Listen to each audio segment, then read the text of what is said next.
15. Going back to what we were talking about with reducing that exercise down to 2 sets. I prefer shorter duration, very focused workouts. Once again, I find that psychologically, when you allow yourself these long, laborious workouts with all these exercises and sets, you open up the window to lower the intensity, kind of go through the motions, because in your mind, you have a lot of time.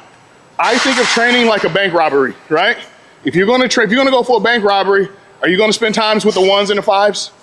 The 20s? No, you're going for 100s, you're going for 50s. So when I train, I know I don't have that much time in my mind to be focused and get what I have to get done. That doesn't mean rush. That means execute better with what I have. So that's what I want people to key in on, instead of saying, well, I don't have to execute that well because I'm gonna be here for 2 hours. That's not beneficial.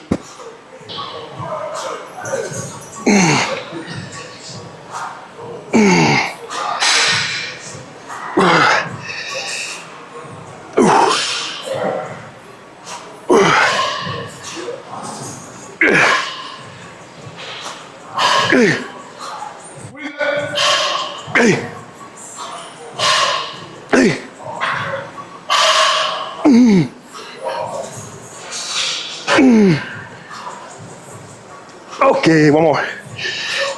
Come on. Oh. Ooh.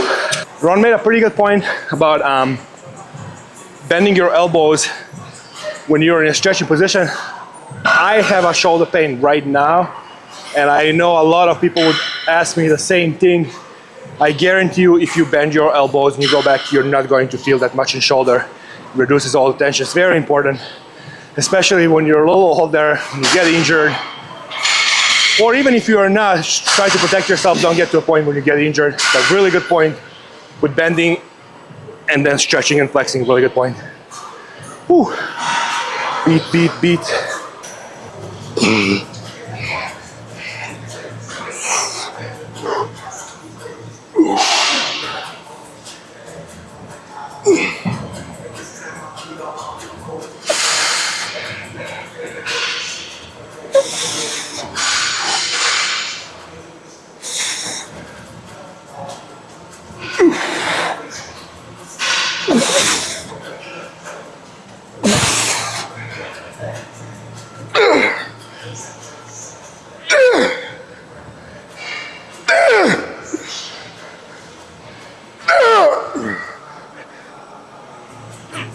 Spot up. Sir, come on. Come on. Come on. More forward. Here. Okay.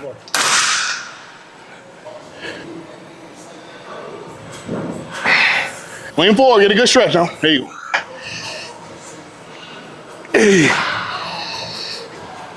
Hey. Squeeze.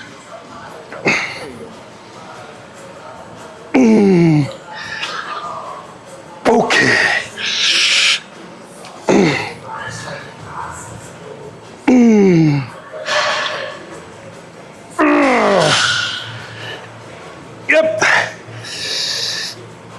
Yep. Keep going. Squeeze it. Push it out. Straighten the arm. Straighten the arm. Yep.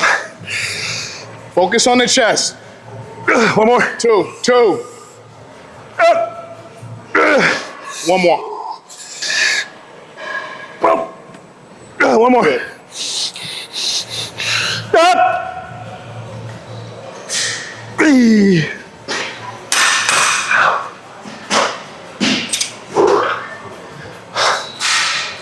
Oh, that's the one. That's the one. That's the one. Dips. There's 2 ways you can perform the dip.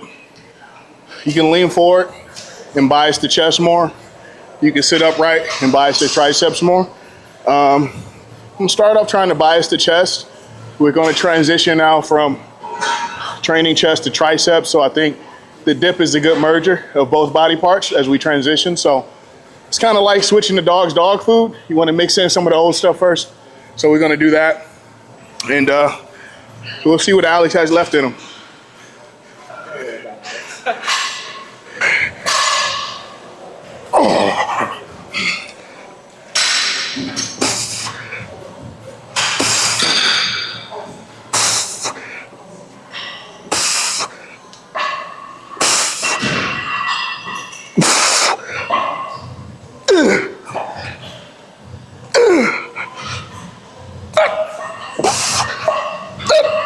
Okay. Woo.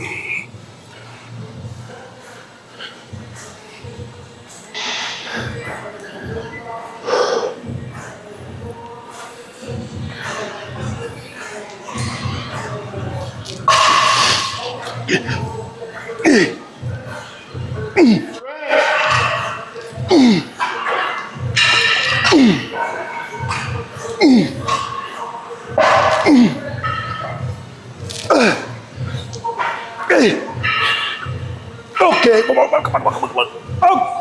Oh. 9.5. Woo. Lean forward a little bit more next time.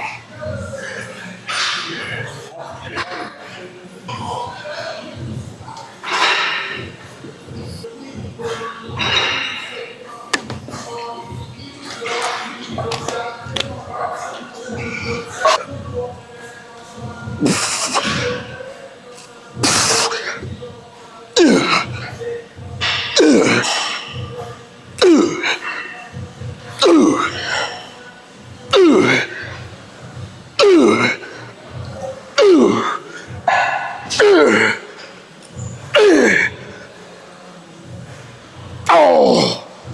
Woo. I was about to grab your legs. You want to come? We're good, thanks.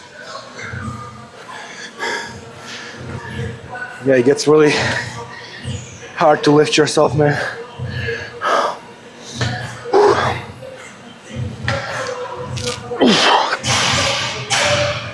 There it is.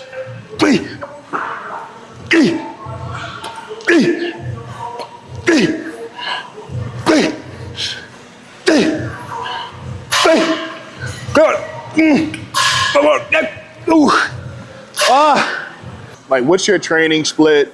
And, you know, I'm reluctant to answer questions like this because I don't want my answer to lead to you trying to mimic it. If you want to know my answer because you're just curious as to how I do it, great. But a training split, I think, should be personalized. In my off season, I honestly train about 4 times a week, maybe 5 at the most. And some people may need more than that. Personally, I don't think they do. But I understand a lot of people have a psychological attachment to the gym. You know, they won't admit it, and I get it. I have it. I've had it for years. But there's a difference between what you psychologically get out of the gym and what is important for you physiologically as it relates to improving. You have to separate the two. So as it relates to bodybuilding, you have to find a way to really prioritize your rest and recovery. And at least for me, with regards to my training splits, about 4 days a week is the best during the off season or improving season. When it comes to contest prep, that ramps up quite a bit to 5-6 days a week. I have done 7 in a row, but we're talking about, you know, maintenance day, smaller body parts, calves, just some things to go in, burn some more calories, and improve some very nuanced movements. And also some things, sometimes exercises translate to poses, and those are things that you kind of work on.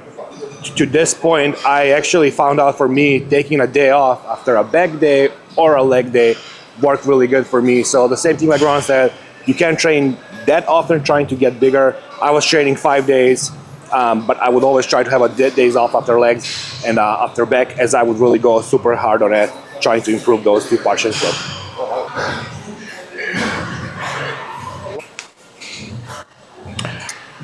We just did 4 exercises for the day.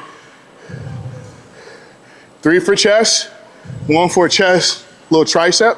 Now we're gonna finish with 2 tricep only exercises. We're gonna go into the cable here, and I'm gonna have a pretty nasty intro set. I'm gonna do 10 reps. At the end of each 10, he's gonna drop the weight 1 plate heavier, and I'm gonna keep going until I can't get 10. That's gonna be the end of my set. When I come back from my next set, my ending point from the last set is gonna be my starting point. And then we'll get some working sets in. So when it comes to something like a tricep pushdown, it's not going to tax your cardiovascular system as much as if you're trying to do high rep squats or high rep rows. So I feel like you can afford to go high into the volume because it's not like you're going to gas out from breathing. You can really dig into that muscle.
Let's go. Come on.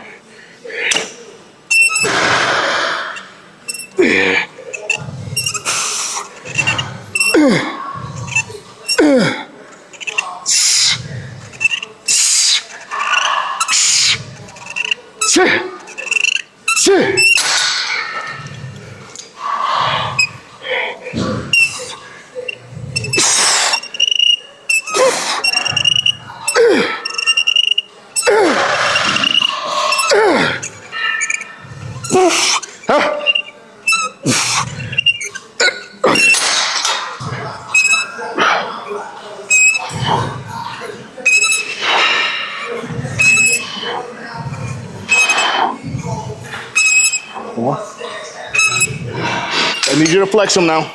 Don't just move it, flex it. Yes, sir. Power and flex. More power, move it fast. And up and control, flex, come on. Walk it into your body, walk it in. Walk it in, there you go, stay tight to the body, there you go.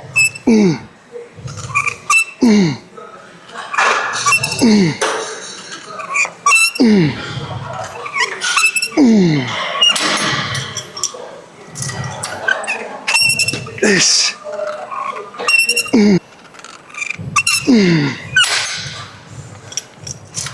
Flex it.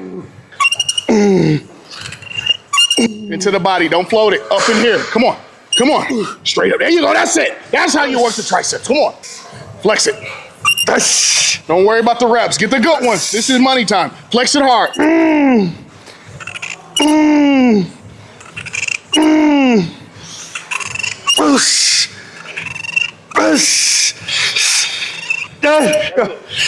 That's it. What promotes hypertrophy in a training setting? And this is where I kind of get a little bit nerdy here. And the terminology is mechanical tension, right? And there's some right there. That's mechanical tension right there. So what is mechanical tension? Mechanical tension is the point during a set where the resistance is such that you can no longer push the weight with the same velocity you started with to the point to where you fail. This is typically the last 2 or 3 reps. So what do I mean by that? You have rep 1, 2, all the way up to 8, and then you get to like 9, it gets a little slower. Then you get to 10, and it gets a little slower. You take that last deep breath, and then you're gonna really, really struggle to finish that rep. You may have to have a spotter take that. Those last 3 reps are what triggers hypertrophy, mechanical tension. Volume and overall volume has a place in hypertrophy, but that's a longer conversation. And the reason that I wouldn't lean so heavily into volume as it relates to triggering hypertrophy is because volume requires you to not only take into account your strength, but your cardiovascular endurance. If you pick a method that triggers so much volume that you got to go in excess of 20, 25 reps, you can technically bomb out with your cardiovascular system before your muscles are, and you'll confuse that with failure. You failed the task, but your muscles were still primed. That's why for me, I think that a lower amount of reps that are manageable, that keeps your cardiovascular game intact, is probably best to trigger hypertrophy. So what the old school guys have said for years is probably best, 8 to 12 reps. If you find and calculate a good rep range in there to where those last 2, 3 reps are an adventure, you really got to push through, that's going to be a sweet spot for hypertrophy. How many times can you dig into that during the workout and get progress? Probably about 3 to 4 times. You know, you can try to take every set to that level, but you can only dig that hole so much to where it's beneficial. Again, the rest is just for your ego. What you got? He explained it so perfectly. Whatever I try to add, it will be just like, or it will be just too much and not necessary. So like 100% on.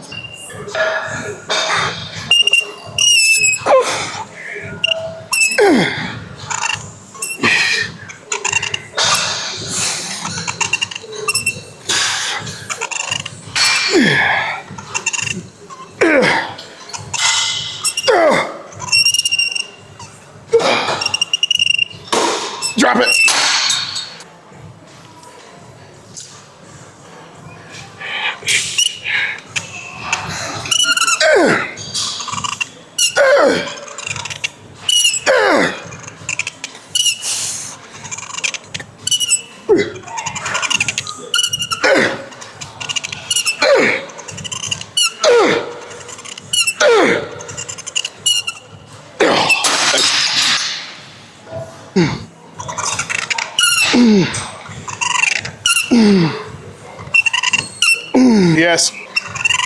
Yes.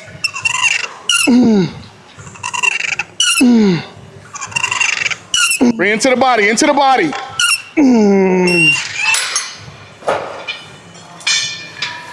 I want that shit pressed up against your chest and open it, go. That's it, every time. Yes. There you go, flex it.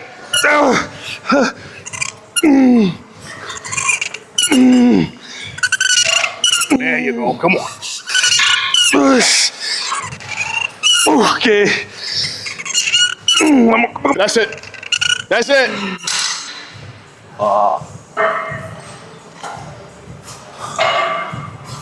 We're gonna stay here the whole set on this one because we're gonna have you now.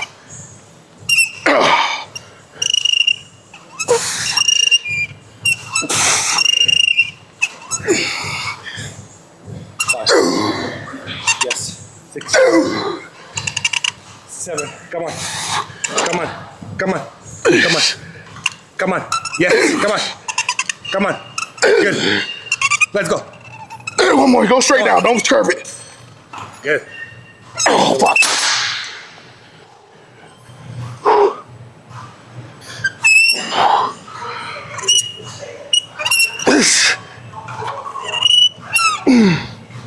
Stop and push. There you go. Smooth push. There you go.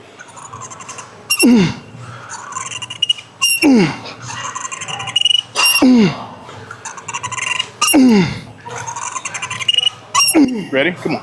Smooth push. Don't let it go. Don't let it go. Don't jerk it. Let me spot you. Oh. Yeah, come on. Oh. Okay. One more.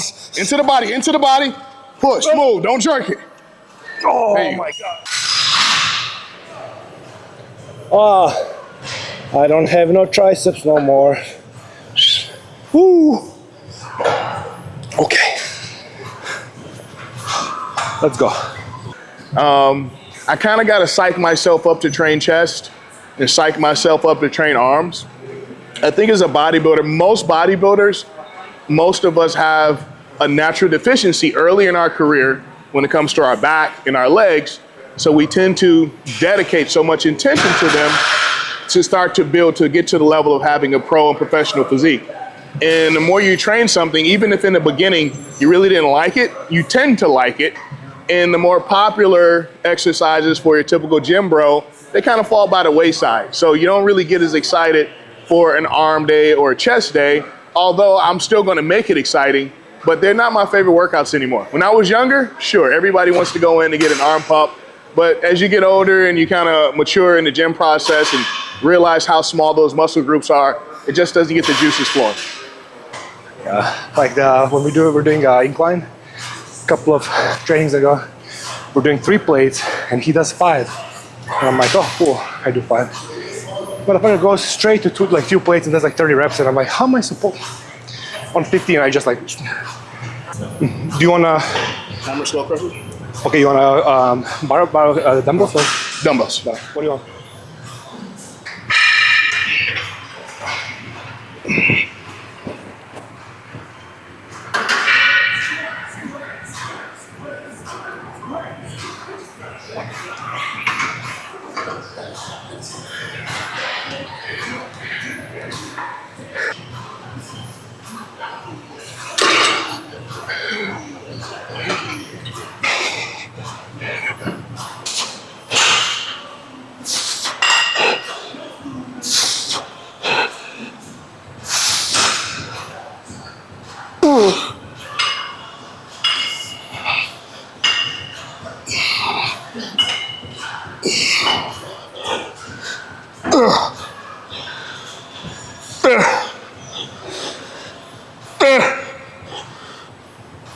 That's it.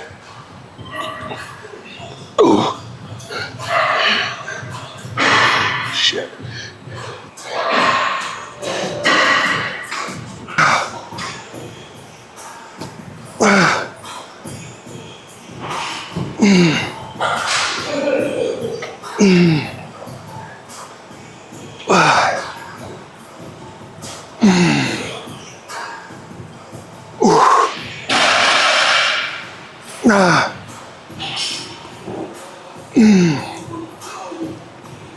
Okay. Okay.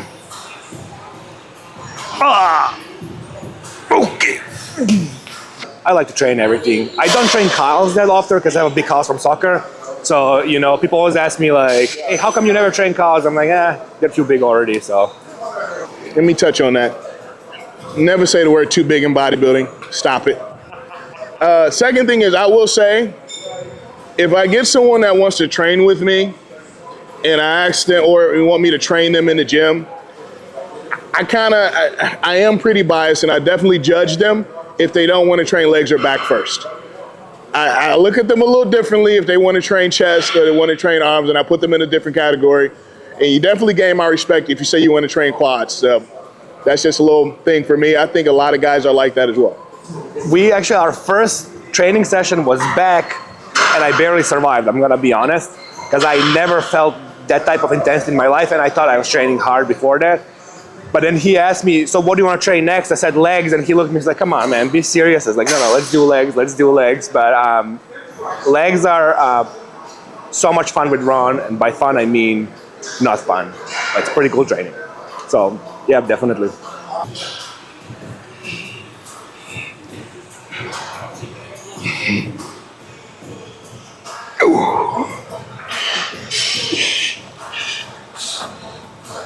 Oh.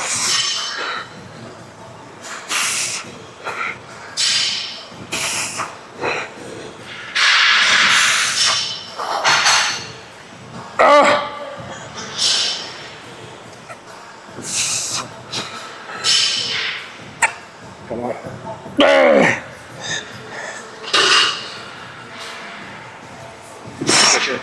Oh.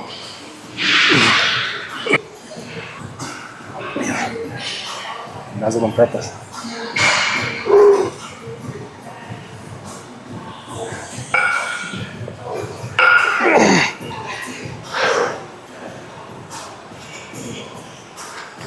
Oh yeah, it's heavy. Man.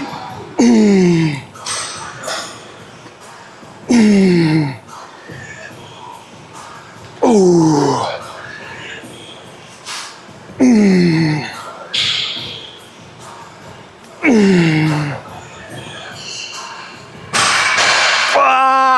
You okay? Yes. Okay. I just lost it. Woo. Lost it. Most important things is picking a good tank top. You want it to be tight enough to show off the little bit of pump you got, but you don't want it to be too tight to show your off-season belly. So it's very important. Pump, no belly. You get too tight, then you see that you're like 6 months pregnant underneath, which I am. If it's too loose, then it just throws off the whole look, and you just look like you don't know how to dress yourself, and it's all hanging off of you. So I think I did a good job today, showing off a little pump. Some may actually think I got a six-pack underneath, but I don't. So that's exactly the sweet spot that you want. Yes, you want. Hell yeah. Good workout. I think that once we hit that initial peak with the incline, I feel like we kind of stayed there. And that's my goal in the workout. Obviously, when you come in there fresh out of the parking lot, especially when you're older, you're not just gonna come in doing 100 miles an hour when you hit the gym. But once you're good and warmed up, you wanna kind of keep that level while maintaining good form. And I think that from there to the chest press, to the flies, to the dips, I felt like we kept it all the way through, right up until here. So didn't have any wasted sets, not much sloppy form at all. Good pump. The pump isn't necessarily an indicator of a good workout or hypertrophy, but it does feel good. So we checked that box. But I do feel as though we triggered a little bit of hypertrophy today. So feed the muscles and rest the muscles, and hopefully we get 0.5% better and keep adding them up over the course of a year. So just like on the beginning, you know, training with Ron is very, very simple, but the intensity is crazy. Like part of it is him being the intense person himself. The other part is the way how we train, and then at the end, he doesn't really allow you to rest too much in between sets. Even when you feel tired, I think he will sacrifice a couple of reps that you will maybe get with more rest to get a couple of those more quality reps when you're more tired. So all in all, super fast, super efficient. Always learn something new, no matter how many times we do same or similar things. So very thankful for that, always. You know, the key is base everything on a principle, right? But use your mind and some intuition as you go, right? So I'll give you a perfect example from today's workout. We went to a back off set on incline, right? Which basically you go to a lighter weight and you try to get as many reps as you can. When he had his set, he hit at about 15, but I felt like he wanted to, and I felt like he can get a little bit more. So instead of being so rigid and saying that's it, we stepped back and we turned that back off set to a rest pause. And we just pushed our way to get to 23. So he got a little bit more of that intensity kind of thrown in there. So base everything off of principle, but after that point, use what you see in the gym. Use your workout partners, talk to them. And like I said, when you get your money, that also means that sometimes you may have a principle and you do a little bit more. And sometimes you have a principle and you're like, you know what, that's enough. Like triceps are, no, we need 2 sets of dips, that's enough. If we would have needed 3, we would have done 3. But I felt like, you know what, between chest and triceps, that was a really good transition. And then we went over to tricep pushdowns. Once again, we had a principle. You know, I might have got a few more reps than him. There's no ego here. We're all talking about triceps, right?